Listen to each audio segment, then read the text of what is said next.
Hey Ed, last week we talked about catfish, Yeah, and catfishing. Yeah. I think this week is something even worse. What can be worse than being catfished? The person was married. That's a problem. I can't wait to hear these stories. Let's roll it right after this. Stay tuned. Welcome to the Kiss the Frog Show. Oh my goodness, I can't wait to hear about these. But before we do, Yes, this is for entertainment purposes only. Please do your own research.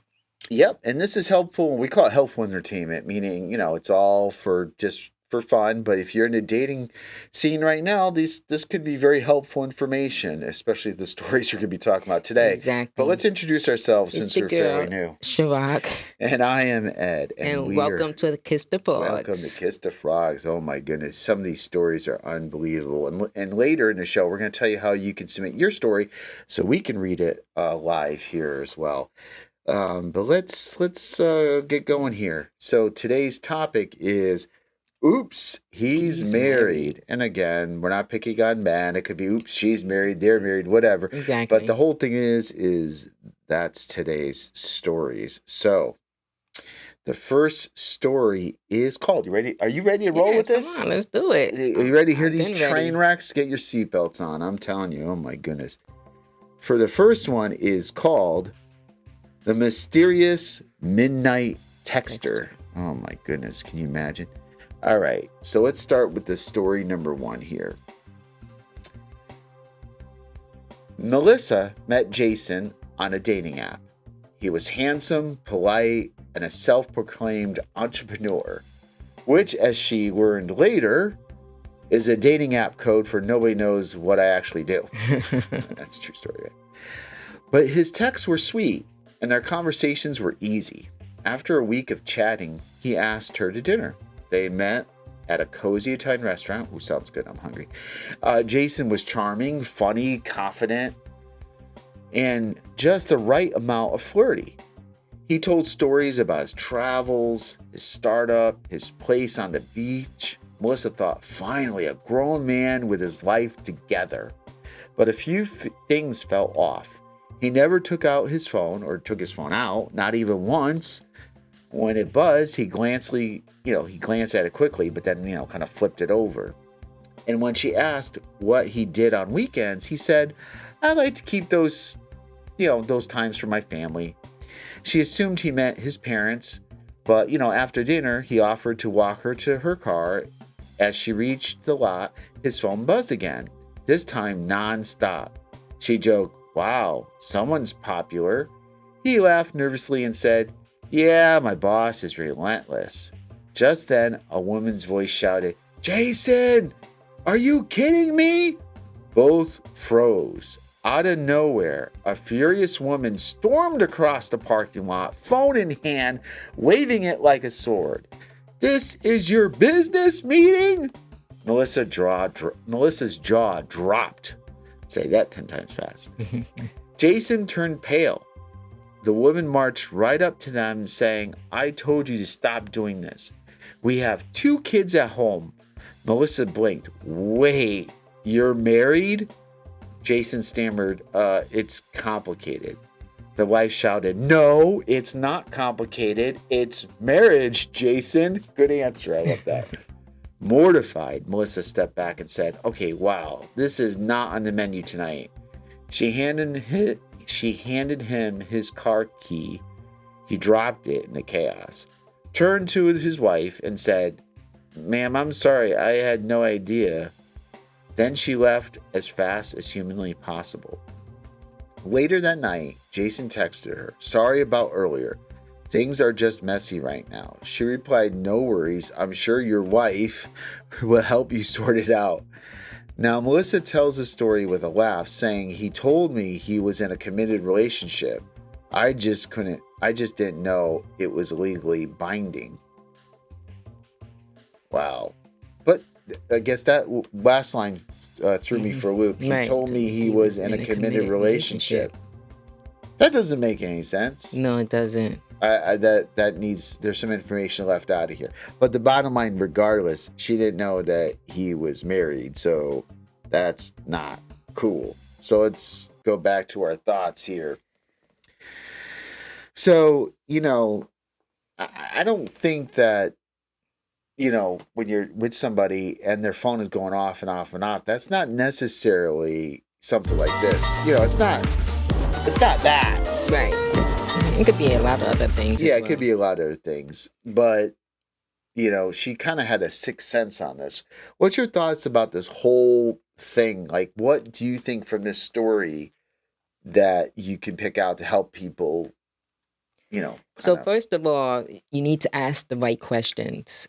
She didn't ask, she assumed. First he said, what do you do on the weekends? He clearly said he spent time with the family. If somebody say family, I am definitely thinking wife and kids. Unless they clarify it's my parents. Mm-hmm. So when you first start, I think you should really ask. It should be what I think we did something about that, like 10 questions or something. You should be asking on the first date, so you don't have to jump into getting into feelings. We shared it here. And one good thing is that it seemed like she found out pretty early in the relationship. Sometimes this actually lingers on. You actually get feelings and all of that, and then you've been together for 3 or 4 months, and then you end up finding out something. Because also the title kind of threw me off. It said late night texture. I don't know, he was texting at night. And I didn't really see that inside of the story. Oh, they were texting for a while. Yeah. Yeah, so, it's just the fact is that, it's just, I think well, it's the because his questions. wife was texting him during the meal. The story didn't really give that additional, detail, but Right. his phone was going off, basically. But, and plus, too, if you ask the questions, you're not always going to get an honest answer. Right, but at least exactly that. Yeah, if they say, hey, I'm married, you could say... It's not going to work. Exactly. It's just not going to It's work. not going to work. Right. And to be honest, me, I got to think of the woman's side of it, too. Some woman likes the married men. Well, that's not cool. But here's their thing, too. Yeah, get your own man. But they feel, and please do not do this, but there's some people feel it's easier to get a wife or a man or a woman, depending on, if you're a man or woman, to get somebody who already is in a relationship because you know that they can be loyal or they know that they're marriage material. It's easier to steal somebody versus going out there and finding somebody. Don't do that. Just don't ruin. There's kids involved and everything else. And, but when he said, oh, it's complicated, her wife was like, That's the worst explanation I've ever heard. Exactly. It's like, no, you are married. No. I liked her comeback, though. No, it's called marriage. Yeah. That's what she said. Yeah, exactly. So anyhow, I don't think there's much to put on that one. That was just, but I just don't understand the last sentence. Unfortunately, we weren't given more detail if at the end she knew that he was in a committed relationship. I didn't quite get that, but if she knew ahead of time, that's not cool, but I don't know. I'm ready for our second one because this one's called The Secret Sunday Husband. Oh my goodness. That doesn't sound good, does it? No. Let's do it. Are you guys ready? Buckle up. Story 2, The Secret Sunday Husband. Amber met Kyle at her gym. Oh, brother. Another gym story. I'm sorry, guys. He was tall, funny, and the kind of guy who always helped people re-rack their weights. Yeah, he's at the gym. After weeks of small talk, he asked her to grab brunch on Sunday. She said yes, thrilled to finally go on a date and didn't start with a dating app. Brunch was perfect. Mimosas, pancakes, easy conversation. Kyle said he worked in finance, loved hiking, and he was newly single. Amber noticed he didn't wear a ring, didn't check his phone much, and seemed genuinely interested in her. When he asked to see her again, she said sure. For their second date, they met at a park. They sat on a bench, laughed, and then suddenly the phone buzzed. Not once, but over and over. He ignored it at first, but it wouldn't stop. Finally, she sighed and said, sorry, it's my roommate. He said, sorry. Let me repeat that, sorry. Finally, he sighed and said, sorry, it's my roommate. He's needy. Amber teased, you sure it's not your girlfriend? He laughed way too hard and said, "Nope, not my girlfriend, definitely not." That definitely was suspiciously defensive. A few minutes later, a minivan pulled up next to the park entrance. A woman got out, holding two toddlers' hands. She scanned the area, locked eyes on Kyle, and started walking towards them. Kyle froze like a deer in headlights. "Kyle, seriously?" she said in the calmest, most terrifying voice Amber had ever heard. Amber blinked. Hi." The woman smiled tightly and said, "Hi, I'm his wife, and those are his kids." Kyle tried to speak, but the woman held up her hand. "Save it. I found your location on Find My iPhone. You're welcome." She turned to Amber and said, "Sorry, I'm not mad at you. You're just picking the wrong married guy at the gym." Amber sat there speechless, clutching her iced coffee like it was pepper spray. Kyle mumbled something about a rough patch and temporarily separation. Oh, we're going to get to that. Remember, we got to get to that. But his wife interrupted and said, "Temporary? You literally live with me." Amber stood, looked at him and said, "You told me you were single." He shrugged, muttering, "I mean, technically on Sundays." That was it. Amber grabbed her bag, waved politely at the wife, and said, "You two enjoy your family outing." Later that week, she saw Kyle at the gym again, this time wearing headphones and avoiding all eye contact. She just smiled, gave a sarcastic wave, and he whispered to her friend, "Guess he only lifts lies." Now Amber tells a story whenever someone says, "There are no good men left." She replied, "There are. They're just already married." And that's what I thought as well. Like, yeah, they all just married. A lot of them are, guys, but not always. So you start first because I got something to say, but I'm going to wait for you. Yeah, so this is definitely a typical, a lot of people heard about this before, married men picking up women. They want to feel young, they want to feel sexy, they want to feel strong. I still got it. That boy's good. Good and terrible. Exactly. Yes, so sometimes, like I said, guys are different and women are different. So she probably said, "Okay, I know you're married now, but we still can date," or whatever the case may be. But there were some red flags, like when the phone was ringing and the way he looked on his face, like, oh, but this was kind of interesting, and she was kind of shocked. Like, did he? How could he really think he was going to get away with it? Maybe he was high on the hashish.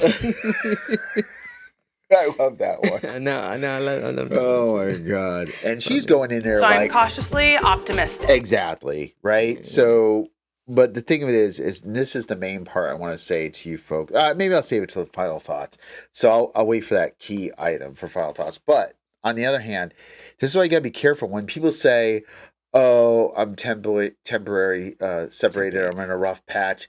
Let people just go and settle their own stuff they have going on. You want somebody free and clear, right?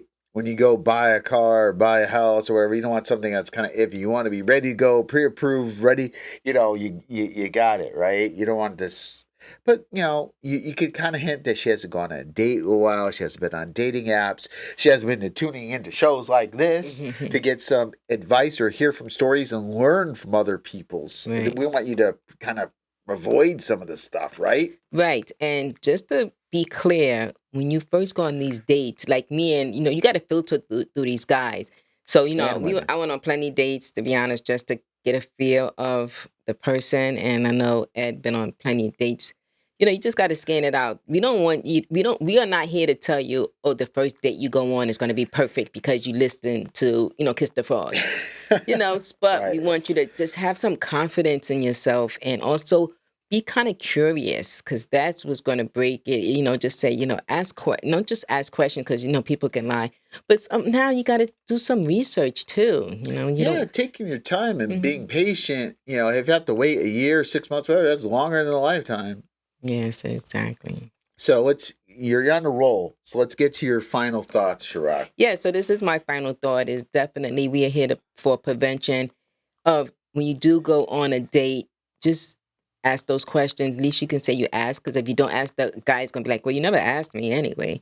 So always make sure you ask those questions, and making sure that do a little bit of research, because sometimes people lie. Like me, I do not believe like everything someone says. I only believe like 50%, if that. But I always got to go by what they say. You must be a good listener, because sometimes in that story, some of it is definitely true, but you have to listen and don't just blab all the time. That's my final thoughts. That was awesome. And I'm gonna leave is this. If somebody says that they're separated, temporary, permanent, whatever, even if they moved out of the house, do not date them. I've been in too many situations, not even myself, really more people that I know, especially one person was involved for like months with somebody who was separated and they wound up going back to their wife. And it was really heartbreaking. It was really hard. You know, a lot of times people do this separated stuff, and a man or a woman does leave their partner for a while, but they're looking for that, what they call it, a hall pass. They're really doing it so they can go out, I sound awful, but mess around or do whatever other people, and then eventually come back, you know, later to security. It happens a lot. I've seen a lot of separations where the people return back to their spouse. So that's one thing. Number two, some people say, well, the divorce is taking forever. I really want to go and date. I'm separated. Divorce is taking whatever. It doesn't matter. You should really wait. If it takes a year, it takes a year. People are just rushing to get out there and date, and they're separated, but they want to date. But really, you need to handle your own business first and be really ready, and then do it. I know there's a human aspect, but you know, maybe just get some friends. It's just really getting into trouble. But if you do hear somebody saying that they're separated, I would just run. That's my advice, and that's what I'm going to say. So thank you all for watching us. Thank you. And we want to hear your story. Again, we're not going to read any revenge stories, or this is not a place to blast somebody else. Exactly. We just want to know stories so people can learn from. You get the hint from the stories that we read. Share your story. It could even be a love story. We'll read those too. We'll read the positive ones. But go to kissthefrogs.com. Go to share your story. Send us your stuff, and you can be on one of our shows. See you next time on Kiss the Frog. See you later.